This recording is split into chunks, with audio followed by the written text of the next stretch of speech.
आप सभी का स्वागत है मेरे एक और वीडियो में। हम पेनक्रेटाइटिस पढ़ रहे हैं और पेनक्रेटाइटिस सीरीज़ पूरी बना रखी है मैंने। तो इसमें जो है अभी हम टॉपिक पढ़ने वाले क्रॉनिक पेनक्रेटाइटिस, जिसका मैनेजमेंट जो पार्ट जो है इन्वेस्टिगेशंस पार्ट और मैनेजमेंट पार्ट वो हम पढ़ने वाले हैं। ठीक है, अगर आपने मेरा पहला वीडियो नहीं देखा इस पर तो प्लीज़ उसको जाके देख लो, तो जाके आप इसको बहुत अच्छे से समझ पाओगे और एसोसिएट कर पाओगे। तो जैसा कि आप जानते हैं कि मेरा तरीका पढ़ाने का है एक विजुअल रिप्रेजेंटेशन की तरह, ना कि सिर्फ ऐसे ही रैंडम फैक्ट्स।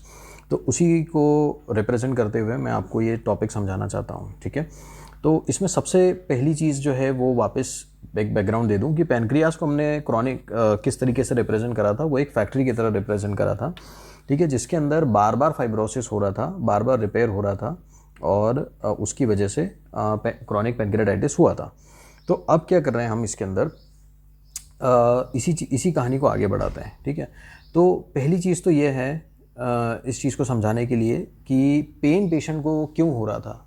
तो उसके लिए मैंने आपको क्या बताया था कि बार बार जब फाइब्रोसिस हो रहा था, ठीक है, बार बार फाइब्रोसिस हो रहा था तो बार बार वो जो सीमेंट थी वो लगती जा रही थी। मतलब सीमेंट को ही मैंने फाइब्रोसिस से रिप्रेजेंट कराया था, तो वो बनती जा रही थी और वो ब्लॉक कर रही थी हमारे मेन पैनक्रियाटिक डक्ट को। ठीक है, अब जब मेन पैनक्रियाटिक डक्ट को ब्लॉक कर देती है तो भैया जूस बनाना तो बंद नहीं हो रहा था, वो तो आता जा रहा था, तो जूस वो बन रहा था। ठीक है, लेकिन जो डक्ट थी वो ब्लॉक हो गई थी, तो प्रेशर जो था वो बढ़ रहा था। जब प्रेशर बढ़ रहा था उस प्रेशर की वजह से पेन हो रहा था। तो ये उसका क्लिनिकल फीचर है। अब पॉइंट यहाँ पर यह है कि सिर्फ पेन के लिए हम ऑपरेशन नहीं करेंगे। ठीक है, उसके लिए हम पेन किलर्स दे देंगे। लेकिन ये वीडियो जो है अब यहाँ से शुरू होता है, क्योंकि अब मैं कह रहा हूं कि क्या होगा अगर उस पेशेंट को पेन किलर्स देने के बाद भी पेन रिलीव नहीं हो रहा हो। तो अब यहां से हम हमारा वीडियो शुरू करते हैं। तो सबसे इंपॉर्टेंट चीज इसमें क्या है, वो है कि हम एमआरसीपी पहले तो करवाते हैं। एमआरसीपी सेक्रेटिन मैंने बताया था इन्वेस्टिगेशन ऑफ चॉइस है, वो कराते हैं। तो ये जो सेकंड वीडियो ये है, जो डॉक्टर साहब जो है एमआरसीपी की रिपोर्ट देख रहे हैं और सामने रूलर है, इस इमेज से आपको याद रखना है कि अब हमने एमआरसीपी जो है वो करवाई और हमारा जो पर्पस है उस एमआरसीपी में वो है मेन पैनक्रियाटिक डक्ट की डायमीटर को देखने का। ठीक है, अब वो डायमीटर अगर 5 मिलीमीटर से कम है, ठीक है, ये पतले पाइप्स को देखो। ठीक है, अगर ये पतला पाइप है तो हम कुछ करेंगे। ये मोटे पाइप को देखो, अगर मोटा पाइप है तो फिर हम कुछ करेंगे और आगे अगर कोई और दिक्कतें आती हैं तो उस हिसाब से हम अप्रोच करेंगे। ठीक है, अब अगर 5 मिलीमीटर से कम है, ठीक है, तब हम क्या करेंगे, तो भैया हम ये चाहेंगे कि हम ईआरसीपी करेंगे और स्टोन जो है वो जाकर वापस निकाल देंगे। ठीक है, अब मैं एक चीज़ आपको समझा देता हूँ कि पहली बात, ये जो डक्ट है वो डायलेट ही क्यों हो रहा है, जो मेन पैनक्रियाटिक डक्ट है वो डायलेट ही क्यों हो रहा है। देखो, ये समझ में आएगा तो जाके आपको उसका मैनेजमेंट समझ में आएगा, तो जाके आपको समझ में आएगा कि डायलेटेशन जो है वो ख़राब चीज़ क्यों होती जा रही है।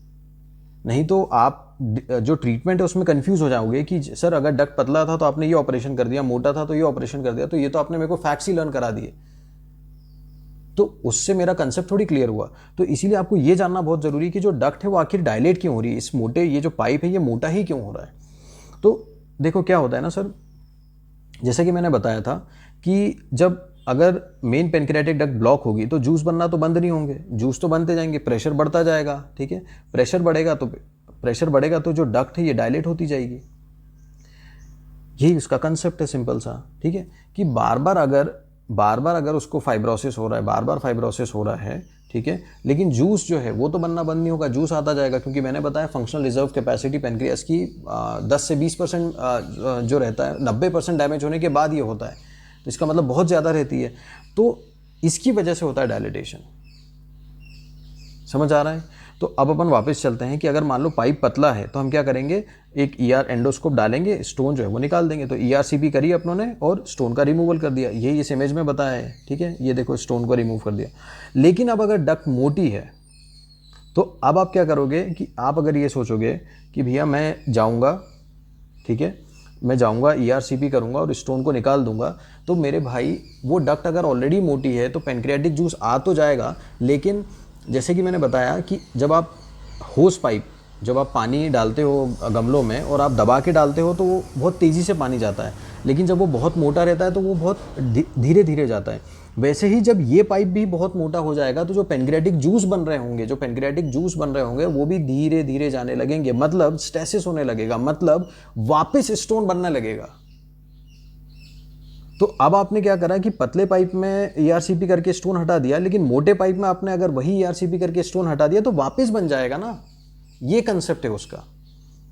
और एक और चीज़ मैं बताना चाह रहा हूँ कि एक पेनक्रियाटिक स्टोन प्रोटीन होता है, वो क्या करता है कि वो कैल्शियम जो स्टोन बनते हैं पेनक्रियाज में वो बनने नहीं देता है, वो उसको बनने नहीं देता है।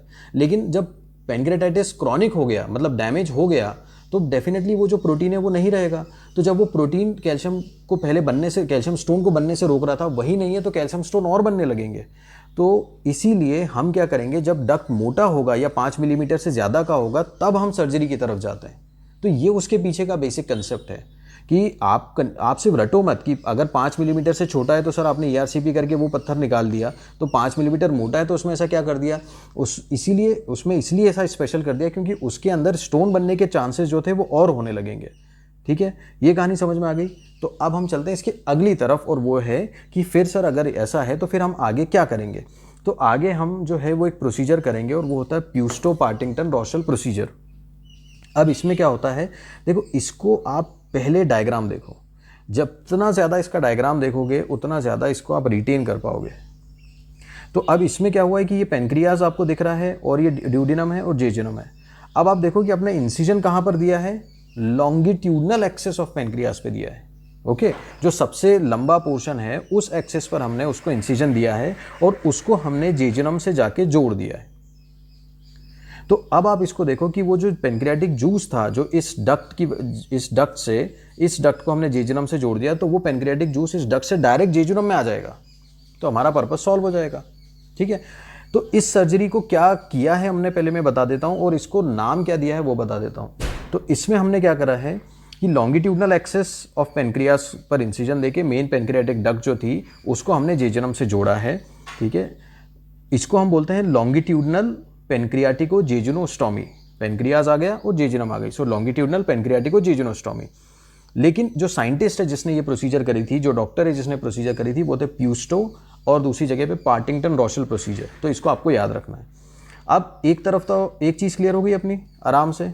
ठीक है, अब हम आगे आते हैं कि व्हाट इफ जो क्रॉनिक पेनक्रियाटाइटिस था उसने हेड ऑफ द पेनक्रियास को इन्वॉल्व कर लिया है, तो ये एक और प्रोसीजर हो गई। अब कॉमन सेंस क्या बोलता है, अगर head of the pancreas involve है तो हेड आप रिमूव कर दो। तो वही हम कर रहे हैं कॉमन सेंस के हिसाब से कि we are resecting the head of the pancreas. देखो एक और बार इस डायग्राम को अच्छे से देखो, जितने बार डायग्राम देखोगे उतना ज़्यादा याद रहेगा। तो अब आपने क्या देखा है कि आप ये देख सकते हो कि हेड ऑफ द पेनक्रियास हमने रिसेक्ट कर दिया है। ओके, और इस प्रोसीजर को जो नाम दिया जाता है वो क्या है, वो बेजर प्रोसीजर है, BEGER। अब इसमें एक चीज़ और बताइए कि it is duodenum preserving pancreatic head resection. और आप डायग्राम देखोगे तो आपको समझ में भी आ जाएगा कि ड्यूडिनम को अपनों ने बचा के रखा, उसको कुछ नहीं करा है क्योंकि, और सिर्फ हेड ऑफ द पेनक्रियास को रिमूव कर दिया है। और वो इसीलिए करा है क्योंकि हेड ऑफ द पेनक्रियास में ही तो प्रॉब्लम थी। अब अगर हेड ऑफ द पेनक्रियास में प्रॉब्लम है तो क्या बॉडी या टेल में हो सकती है, तो ये देखो अगला फोटो। अब इस पेनक्रियास के अंदर इसको ध्यान से देखो तो इसमें टेल ऑफ पेनक्रियास जो है वो इन्वॉल्व है। अब टेल अगर इन्वॉल्व है तो क्या करोगे आप, टेल रिमूव कर दो, सिंपल सी चीज़ है। तो उसको क्या बोलते हैं हम, डिस्टल पेनक्रियाटेक्टोमी। अब देखो इस डायग्राम को, ये इस डायग्राम में क्या था भैया, टेल थी, हमने इसको नीचे करा और ये जो टेल थी उसको हटा दिया, तो दैट इज डिस्टल पेनक्रियाटेक्टोमी। अच्छी बात ये है कि डिस्टल पेनक्रियाटेक्टोमी में कोई भी सर्जन का नाम नहीं है या कोई भी डॉक्टर या किसी भी साइंटिस्ट का नाम नहीं है, तो इसको आपको याद रखने में आसानी होगी। बाकी दूसरी जो चीज़ें उसमें नाम है, ठीक है, एक है प्यूस्टो पार्टिंगटन रॉशल प्रोसीजर, ठीक है, जो लॉन्गिट्यूडनल पेनक्रियाटिको जेजुनोस्टोमी करी थी, और एक है हमारे पास head of resection of pancreas, वो थी बेजर प्रोसीजर। ठीक है, तो ये हो गई। अब एक और जगह पे प्रॉब्लम हो सकती है, और वो क्या हो सकती है कि हेड ऑफ द पेनक्रियास तो इन्वॉल्व है, डायग्राम देखो अच्छे से, हेड ऑफ द पेनक्रियास तो इन्वॉल्व है, लेकिन उसी के साथ में मेन पेनक्रियाटिक डक्ट भी इन्वॉल्व है। तो अब देखो कॉमन सेंस से ही चलो कि अगर हेड इन्वॉल्व है तो हमने क्या करा था, हेड को रिसेक्ट कर दिया था, जिसको हमने क्या बोला था, बेजर प्रोसीजर। और मेन पेनक्रियाटिक डक्ट जब इन्वॉल्व थी तो हमने उसको क्या करा था, ये करा था प्यूस्टो पार्टिंगटन रॉशल प्रोसीजर, लॉन्गिट्यूडनल पेनक्रियाटिको जेजुनोस्टोमी, क्योंकि ये डक्ट इन्वॉल्व थी, ये देखो ये डायग्राम में। तो अब जो है इसमें हेड भी इन्वॉल्व है और मेन पेनक्रियाटिक डक्ट भी इन्वॉल्व है, तो हम ये दोनों प्रोसीजर करेंगे। एक तो हेड ऑफ द पेनक्रियाज उसका रिसेक्शन कर देंगे और मेन पेनक्रियाटिक डक्ट को लॉन्गिट्यूडनल पेनक्रियाटिको जेजुनोस्टोमी कर देंगे। तो ये हमारा ट्रीटमेंट हो जाएगा। और ये दोनों प्रोसीजर को मिला के अगर आप साइंटिस्ट के हिसाब से समझो तो क्या हो जाएगा, एक हो जाएगा बेजर प्रोसीजर, ठीक है, जो हेड ऑफ द पेनक्रियास थी, दूसरी थी हमारे पास प्यूस्टो प्रोसीजर। तो बेजर और प्यूस्टो प्रोसीजर दोनों मिलाकर हम करेंगे अगर हमें ये केस मिलता है तो। अब जिस तरीके से ये दोनों प्रोसीजर को अपनों ने मिला के एक प्रोसीजर बनाई है, तो उसको एक और नाम दे दिया है और वो है फ्रे प्रोसीजर। तो समझ में आया कि जो लास्ट ट्रीटमेंट रहेगा हमारा वो क्या रहेगा, वो रहेगा फ्रे प्रोसीजर। और फ्रे और कुछ नहीं है, बेसिकली जो बेजर प्रोसीजर थी और प्यूस्टो प्रोसीजर थी उसी को मिलाकर कराए। देखो ये डायग्राम को भी एक और बार अच्छे से देख लो ताकि एग्जाम में ये हेल्प करे विजुअली, कि आपने एक डायग्राम में तो हेड ऑफ द पेनक्रियास को रिमूव कर दिया, दैट इज बेजर प्रोसीजर, और दूसरे के अंदर लॉन्गिट्यूडनल पेनक्रियाटिको जेजुनोस्टोमी बना दी है, दैट इज प्यूस्टो प्रोसीजर। तो आई होप आपको पूरा के पूरा वीडियो जो है समझ में आ गया होगा। अपने इसको बहुत अच्छे से डायग्रामेटिकली रिप्रेजेंट करा है, जितना हो सकता था उतना मैंने उसको कॉमन सेंस और विजुअली रिप्रेजेंट करने की कोशिश करी है। और एक और आपको डिस्कशन से बताया है कि why dilatation of main pancreatic duct will be useful, उसका सिग्निफिकेंस क्या है। कि ऐसा नहीं कि सिर्फ डायलिटेशन है तो सर आपने दूसरी प्रोसीजर कर दी, और डायलिटेशन नहीं था तो आपने दूसरी कर दी। आपको भी उस कॉमन सेंस से समझ में आया होगा कि वो हम क्यों नहीं करते हैं। तो चलिए अब हम दूसरे वीडियो में मिलेंगे और वो होगा हमारा रोजबॉर्न क्राइटेरिया पर। बहुत बहुत शुक्रिया।